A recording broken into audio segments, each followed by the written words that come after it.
दिवाली के दिन किन चीजों का विशेष ध्यान रखें, किस तरह से माँ लक्ष्मी को प्रसन्न करें। वामन का रूप धारण करके बलि के यज्ञ में आए और आके कहते हैं मुझे कुछ दे दो ना।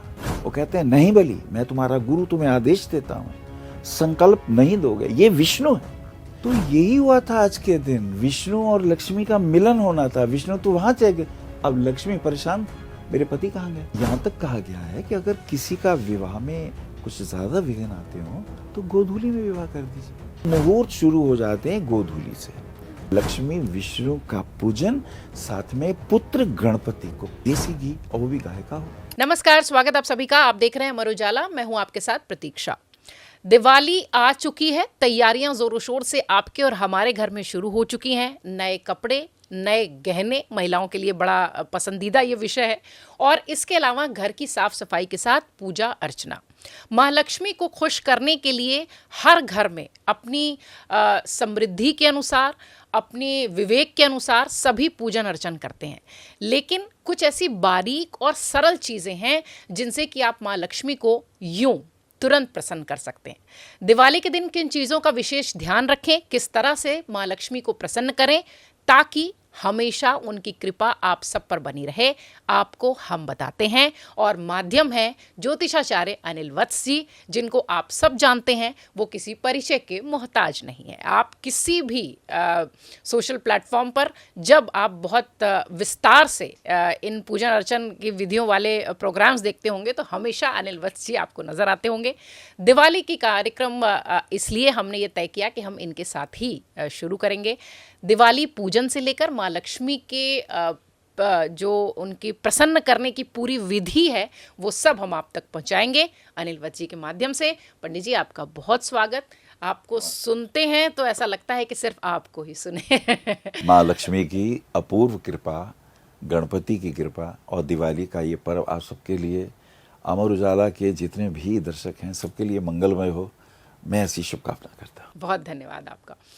मैं चाहती हूँ कि दिवाली के दिन की शुरुआत और रात्रि तक माँ लक्ष्मी और गणेश जी के पूजन तक हर वो चीज़ जो कि आम परिवारों में ज़रूरी है, जो अपनी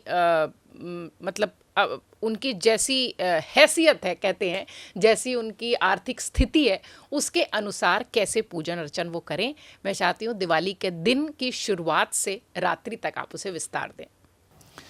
बहुत अच्छी बात कही आपने। इसमें चूंकि इस बार कुछ लोग बाग कहते हैं 20 को मना लें, कुछ कहते हैं 21 को मना लें, तो मैं कहता हूँ जैसा आपके पंडित जी का है, जैसा तो आप उस हिसाब से चलें। इस विषय पे मैं अलग से बोलना जी, मैं उस पर अलग से आऊंगी। हाँ। मैं बोलना चाहूँगा। हाँ। लेकिन आपने कहा कि कैसे करें, तो दिवाली का जो पर्व होता है ये दरअसल अमावस्या तिथि है। कार्तिक मास हो, अमावस्या तिथि हो, ये तिथि पितरों के निमित्त होती है। तो अरुणोदय, सूर्योदय से पूर्व यदि कोई व्यक्ति अपने पितरों के निमित्त तर्पण करता है, पितरों के लिए दान करता है, किसी नदी के पास तीर्थ में स्नान करता है, जप करता है, दान करता है, तप करता है, तो शास्त्र कहता है 1000 गोदान का पुण्य प्राप्त होता है। तो पहले तो अमावस्या तिथि सूर्योदय से पूर्व हो, अगर ये कृत्य करें, क्योंकि ये तिथि अर्पित ही पितरों के लिए है। अच्छा, एक तो पितरों का आशीर्वाद ले लिया हमने सवेरे उठ के, सुबह ये काम कर लिया। अब चूंकि नहा धा तो चुके ही हैं आप, अब बहुत अच्छा है कि देसी घी, और वो भी गाय का हो, इसका आप एक दीपक जला लें, नहा धो के शुद्ध वस्त्र पहन लें। और अब आपको मनाना है, जैसे कोई मेहमान नहीं आता घर में, कहते पहले पानी पियो ना, अच्छा चाय लेंगे, कॉफी लेंगे कि जूस लेंगे, अच्छा एक ड्राई फ्रूट लीजिए ना, ये तो हलवा बड़े शौक से हमने बनाया है, ये खीर बनाई है, खाना कितना आप प्रेम करते हैं अपने मेहमान को। आज तो त्रिभुवन की महालक्ष्मी भगवान विष्णु प्रिया, उनका ये बहुत प्यारा दिन है। इसलिए भी प्यारा दिन है कि लक्ष्मी को भगवान विष्णु का सायुज्य प्राप्त होता है। क्योंकि भगवान विष्णु को, वो बलि की कहानी सुनी ना आपने, राजा बलि ने एक दिव्य यज्ञ किया, उस यज्ञ में भगवान इंद्र के छोटे भाई उपेंद्र यानी विष्णु, उप मैंने छोटे, छोटे भाई वामन का रूप धारण करके बलि के यज्ञ में आए और आके कहते हैं मुझे कुछ दे दो ना प्लीज, पहले मुझे दे दो। वो कहते हैं बहुत बड़ा यज्ञ कर रहे हैं ब्राह्मण देवता, मुझे यज्ञ करने दो, फिर जो तुम मांगोगे दे दूंगा। बोले नहीं, बाद में नहीं, अभी दे दो, छोटा सा तो हूं, मुझे क्या। बोले अच्छा तुम ही मांग लो, क्या क्या चाहिए तुम्हें। बोले पहले संकल्प ले लो, कभी मुकर गए तो। बोले कमाल है, मैं राजा बलि हूं। तो वो संकल्प लेते हैं। इसी बीच उनके गुरु शुक्राचार्य देख लेते हैं ये तो विष्णु है, ये तो छल करेंगे, ये तो इसका राजपाट सब कुछ ले लेंगे। वो कहते हैं नहीं बलि, मैं तुम्हारा गुरु, तुम्हें आदेश देता हूं, संकल्प नहीं दोगे, ये विष्णु है। वो कहते हैं ये तो मेरा सौभाग्य, अगर विष्णु भगवान स्वयं इस रूप में आए हैं तो मैं तो, ये तो विश्व के दाता हैं, मैं तो इस संसार के त्रिलोकी का हूं और ये तो पूरे विश्व के ब्रह्मांड के, अखिल ब्रह्मांड के, तो बोले मेरा तो सौभाग्य होगा। बोला नहीं तुम नहीं दोगे। बोले नहीं, मैंने वचन दिया, मैं दूंगा। तो जब शुक्राचार्य को लगता है ये नहीं मानेगा, वो लोटे के अंदर छोटा सा रूप बना के कि मैं पानी नहीं जाने दूंगा, विष्णु भगवान उसी वक्त एक तिनका, कुशा का तिनका लिख के उसमें मारते हैं, उसकी आंख में लग जाता है, उनकी आंख फूट जाती है, वो बाहर आ जाते हैं और वो जल आने लगता है। फिर वो संकल्प दे देते हैं। संकल्प देके आपको कथा पता है, विष्णु भगवान ने 3 पग भूमि मांगी थी, एक पग से पूरी पृथ्वी नाप ली थी, दूसरे पग से पूरा ब्रह्मांड नाप लिया। बोले तीसरा पग कहाँ रखूं। बोले मेरे सिर पे रखिए प्रभु। तो विष्णु ने सिर पे पैर रखे उन्हें पाताल की ओर, आजकल का अमेरिका वगैरह जो साइड है ना, इसको उस जमाने में पाताल कहते थे, वहां का उन्हें राजा बनाया। विष्णु बोले मैं तुमसे बहुत प्रसन्न हूं, वर मांग लो। बोले मेरे पास ही रहो ना, मेरा ये जो अखिल कोशा है, जो मेरा खजाना है, इसकी आप रक्षा करो ना। बोले तथास्तु, मैं तुम पर बहुत प्रसन्न हूं, तुमने अपने गुरु की बात ठुकरा कर अपने वचन को नहीं हारा, इसलिए मैं तुम पर प्रसन्न हूं। तो यही हुआ था आज के दिन, विष्णु और लक्ष्मी का मिलन होना था। विष्णु तो वहां चले गए, अब लक्ष्मी परेशान थी, मेरे पति कहां गए। बृहस्पति देव ने उन्हें कहा, एक विधि बताई कि तुम उस बलि को अपना भाई बना। तो आके उनके हाथ में कलावा बांधती हैं, भैया बनाती हैं। वो कहता बहना मैं बहुत प्रसन्न हूं, तू मुझसे मांग क्या मांगती है। बोले मेरे पति तुम्हारे पास हैं, उन्हें मुझे दे दो ना। तो आज के दिन लक्ष्मी और भगवान विष्णु का मिलन भी हुआ है और इसलिए लक्ष्मी विष्णु का पूजन, साथ में पुत्र गणपति को, गणपति बाएं बैठते हैं भगवती के, इधर लक्ष्मी जी हैं और उधर गणेश जी हैं, वो पुत्र हैं उनके, और साथ में भगवान विष्णु का पूजन किया जाता है। राजा बलि का भी पूजन किया जाता है, उन्होंने मुक्त किया था। अच्छा, भगवान शनिदेव का भी पूजन किया जाता है क्योंकि सारी रात्रि शनिदेव की है। महाकाली का पूजन किया जाता है, भगवती सरस्वती का भी पूजन होता है। लक्ष्मी गणेश, गणेश इसलिए विघ्न विनाशक हैं। गजाननम भूत गणादि सेवितम कपित जम्बू फल चारु भक्षणम उमा सुतम शोक विनाश कारकम नमामि विघ्नेश तव पाद पंकजम। उनको हम प्रणाम करते हैं, वो हर प्रकार के विघ्नों को दूर करते हैं। लक्ष्मी जी अगर विष्णु के साथ है तो गरुड़ वाहनी होती हैं, ध्यान रखिएगा। लक्ष्मी उल्लू की भी सवारी करती हैं। अब जो छल कपट से दूसरे का नुकसान करके, अब आजकल तो कलयुग है, दूसरे का अहित करके जो धन कमाते हैं, तो लक्ष्मी कहती है मैं उल्लू की सवारी करके आती हूँ। ऐसा व्यक्ति का धन का हरण कोर्ट में, कचहरियों में, न्यायालय में, अदालतों में होता है। और जब गरुड़ वाहनी बनते हो तो मैं उसके धन की रक्षा भी करती हूँ। भगवान कृष्ण कहते हैं ना, योग क्षेम वहम में हम, योग अप्राप्त की प्राप्ति, क्षेम जो प्राप्त हुआ उसकी रक्षा भी हो। तो लक्ष्मी और विष्णु की पूजन के आज के दिन अगर गणपति का पूजन होता है तो 7 जन्मों की दरिद्रता दूर होती है, धन समृद्धि प्राप्त होती है और भगवान विष्णु की कृपा से वो धन सुरक्षित भी रहता है। तो ये दीपावली वाले दिन प्रातःकाल आप ये प्रार्थना करें। अब मुहूर्त शुरू हो जाते हैं गोधूली से। सायकाल की जो गोधूली है, एक तो वो एक निशीत काल होता है, रात्रि का, मध्य रात्रि के बाद का। इसके अलावा 4 लगन है बड़े महत्वपूर्ण। स्थिर लगन हम लेते हैं, या तो वृषभ लगन हो वो स्थिर है, या सिंह लगन हो वो भी स्थिर है, वृश्चिक लगन हो या मीन लगन या कुंभ लगन हो, तो ये 4 लगन है, इन्हें स्थिर माना जाता है। यानी इन लगनों में अगर पूजा होगी, इन लगनों में जो धन आएगा, हम ऐसा सोचते हैं वो घर धन हमारे यहाँ स्थिर रहेगा। एक चर लगन है, 1 4 7 10, मेष राशि, कर्क राशि, तुला राशि और मकर राशि, इनमें धन आता है और चला जाता है। पर स्थिर लगनों में अगर आपके पास धन आता है, स्थिर रहता है, ऐसी मान्यता है। तो इन्हीं 4 लगनों में पूजन होता है। अब अगर दोपहर का पूजन करना है, अगर आप ऑफिस में हैं तो ऑफिस में भी तो पूजन करते हैं ना, धूप दीप जलाया और भगवती लक्ष्मी और गणपति की मूर्ति रख के पहले गणपति को प्रणाम किया, ओम विघ्न विनाशक गणपते नमः, या ओम गंग गणपते नमः ऐसा बोल दीजिए। लक्ष्मी जी का आप बोल दीजिए, ओम विष्णु प्रियाय लक्ष्मी नमः ऐसा बोल दीजिए। ये आपने दिवाली वाला पूजन अपने ऑफिस में कर लिया।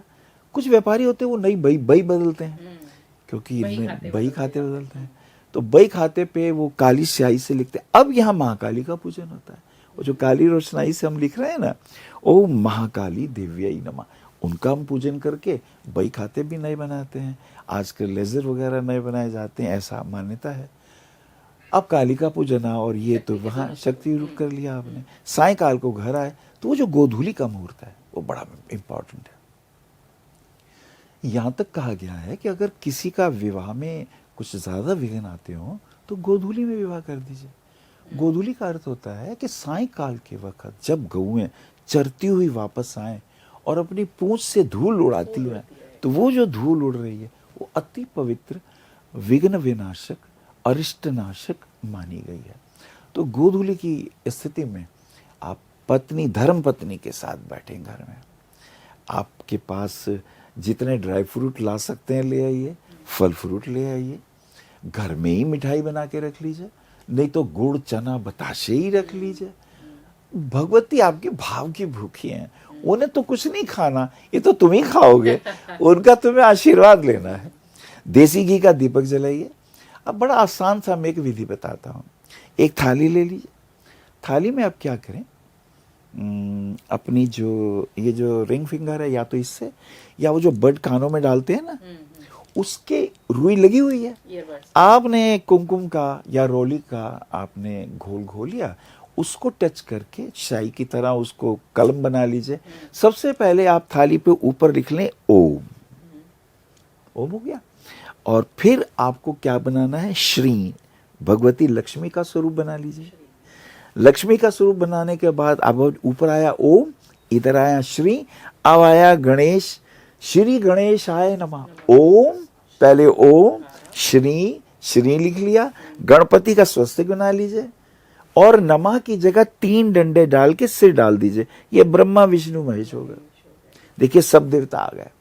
और 9 जगह स्पॉट बिंदियां लगा लीजिए, वो 9 ग्रह हो गए। नीचे आप एक सर्प ऐसे बनाइए, उसके 2 मुख बना दीजिए, ये नाग देवता हो गए। यानी संपूर्ण विश्व का आह्वान कर लिया, अरिष्ट अनिष्टों को दूर करेंगे। 7 लिख लीजिए, ये 7 ऋषि हो गए। 16 लिख लीजिए, ये खोडश मातृका हो गई। 84 लिख लीजिए, चतुष्षष्टि योगिनी हो गई। एक थाली में संपूर्ण सारे आ गए देवी। हाँ, सब आ गए। धूप दीप जलाइए। अब आपने थोड़े से चावल लिए, पहले ओम ओम ओंकाराय नमो नमः।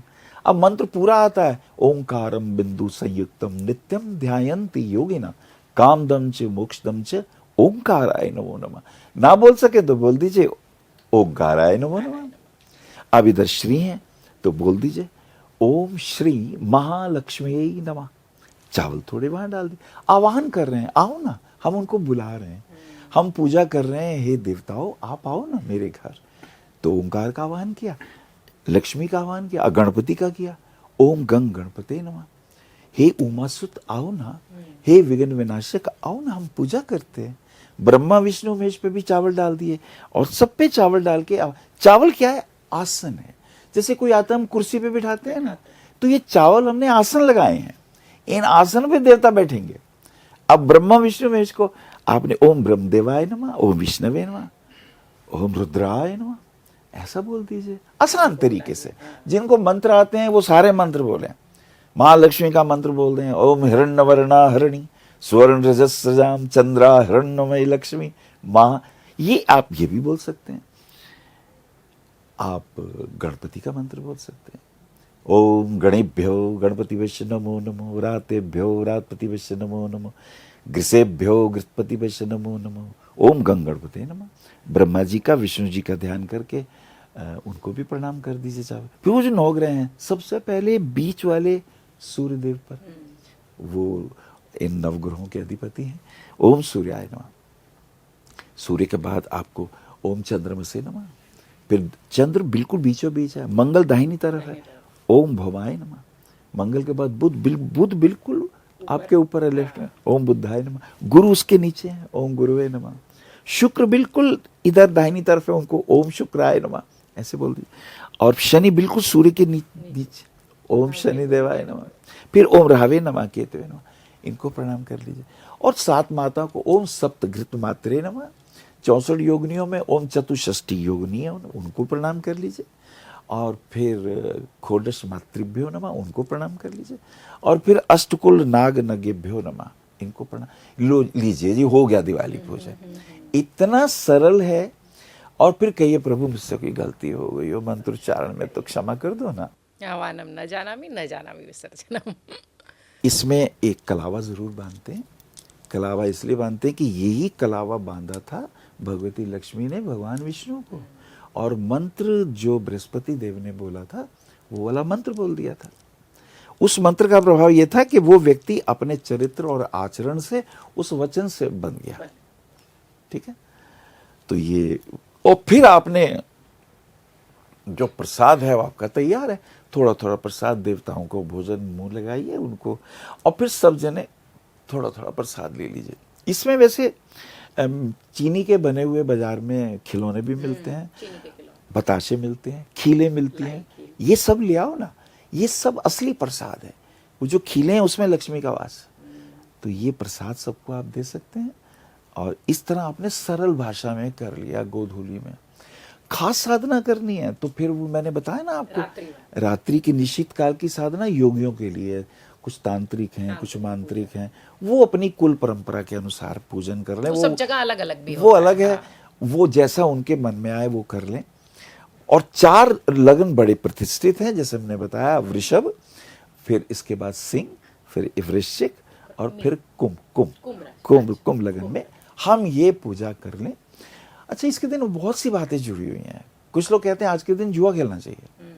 हाँ, इस पर मैं आने को थी, क्योंकि बहुत सारे घरों में इस तरीके की परंपराएं हैं कि जुआ खेलना चाहिए। और कई बार हमने दिवाली के दूसरे दिन बहुत सारे ऐसी घटनाएं भी पेपर में पढ़ी हैं या अखबारों में देखी हैं या टीवी पे देखी हैं कि जुए के खेलते समय लड़ाई हुई या कुछ हुआ, या धन को लेकर एक दूसरे से। तो इस तरीके की चीज़ें बहुत सारी आती है। तो ये जुआ खेलने का क्या वो है? मैं असल में इसको द्यूत कीड़ा कहते हैं।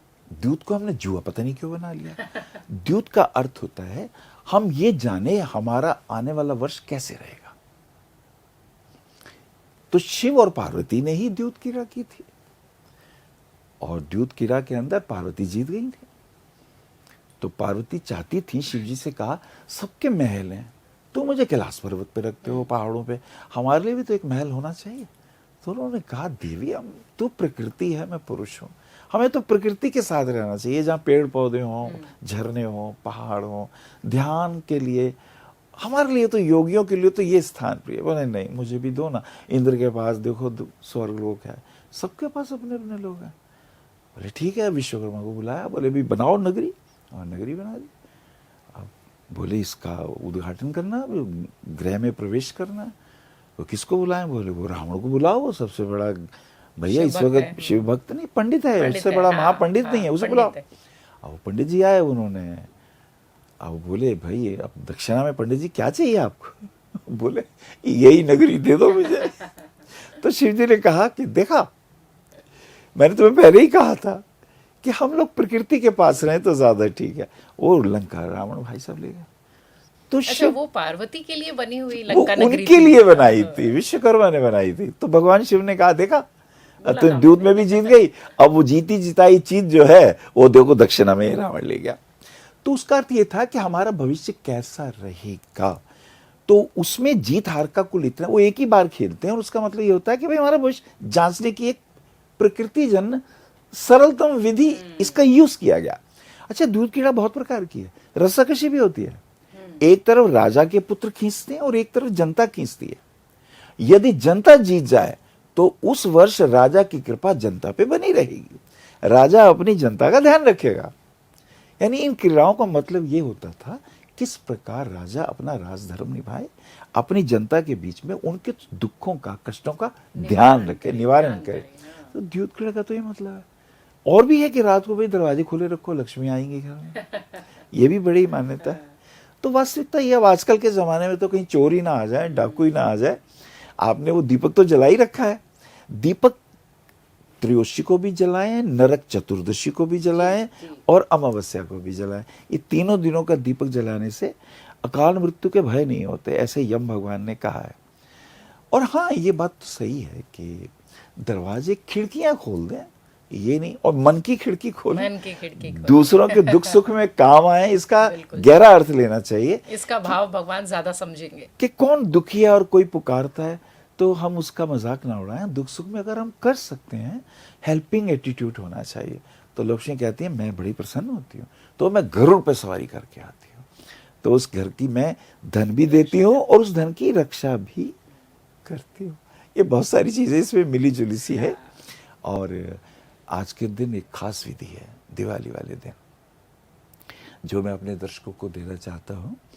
वो जो हमने त्रयोदशी वाले दिन कमल गट्टे के आज हवन करना है ना, तो आज हम हवन करेंगे और वही स्थिर लगन में करेंगे। यानी या तो वृश्चिक लगन हो, या वृषभ लगन हो, या कुंभ लगन हो, या वृषभ लगन हो।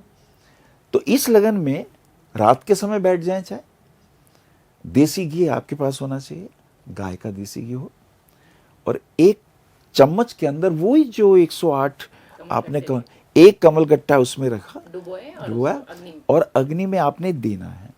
और वही मंत्र नमः कमल वासन्यै, अब देखिए मंत्र बदल गया, कमल वासन्यै नमः कहा था, अब हम क्या कह रहे हैं, नमः कमल वासन्यै, कमल के अंदर वास करने वाली भगवती लक्ष्मी को प्रणाम करता हूं।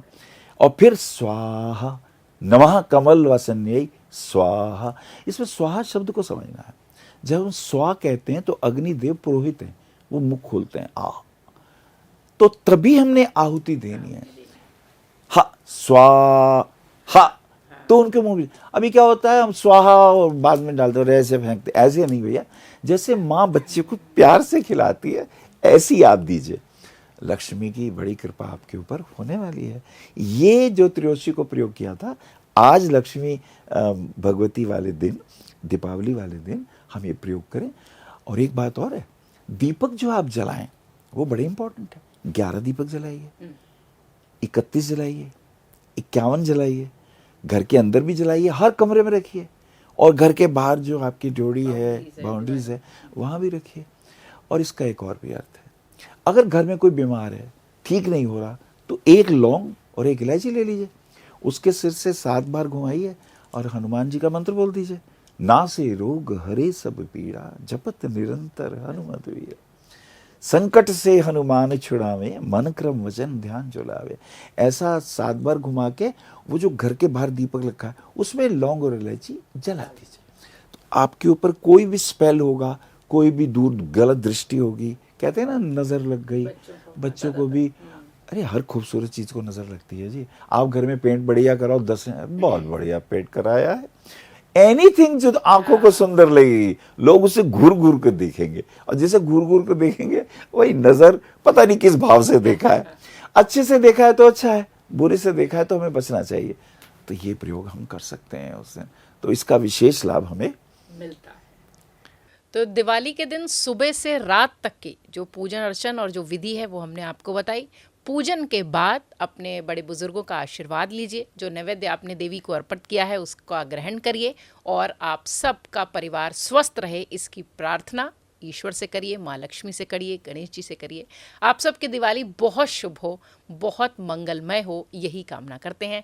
पंडित जी आपका बहुत धन्यवाद, बहुत शुक्रिया हमसे बातचीत करने के लिए। अगर आप ये वीडियो YouTube पर देख रहे हैं तो हमारे चैनल को सब्सक्राइब कर बेल आइकन दबाएं, और Facebook पर देख रहे हैं तो हमारे पेज को लाइक करें। 8 मिलियन प्लस सब्सक्राइबर, आपके इस भरोसे के लिए बहुत धन्यवाद।